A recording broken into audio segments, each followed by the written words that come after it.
जो हमें गणतंत्र की प्राप्ति हुई उसमें काफ़ी समय लगा और कितने लोगों ने उसकी आहुतियाँ दी, कितने लोगों का। आज के समाज में जब हम यह देखते हैं तो हम कहीं छोटी व्यवस्थाएं, कोई कमजोरी देखते हैं तो हमारा मन झन्ना उठता है और कहते हैं कि समाज कितना पतनशील और बिगड़ते जा रहा है। पर जरा सोचिए, उस वक्त का समाज जब गणतंत्र तो क्या, हमारे ऊपर व्यवस्थाएं थोप दी जाती थी। जब हम गुलाम थे तो हमें कोई अधिकार नहीं रहता था। जो अंग्रेजी शासन, विक्टोरिया,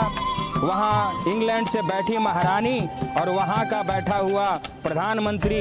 जो भी वहाँ से फरमान भेजता था और जहाज पर 2 महीने 1 महीने बाद वो फरमान हमारे देश में आता था और कंपनी यहाँ शासन करती थी और वह एक्ट के रूप में पारित किया जाता था।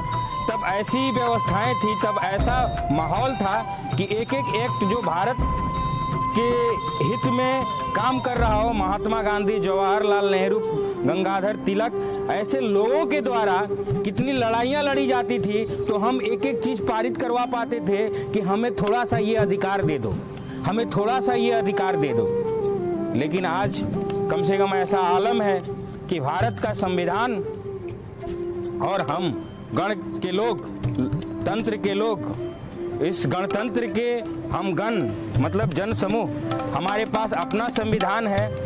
हमने अपनी संविधान की रचना की है। हमारे पूर्वजों ने जो भी मेहनत किया है वो फलीभूत हुआ है और उसके बावजूद जब हम थोड़ी सी व्यवस्थाएं के बिगड़ने के बाद आहत होते हैं, हमारा मर्म जाग उठता है, तो जरा सोचिए कि उस समय जब गुलामी की पीड़ा चल रही हो तो उस समय हमारे देश के लोग, देशवासी कैसी भंवर में फंसे होंगे।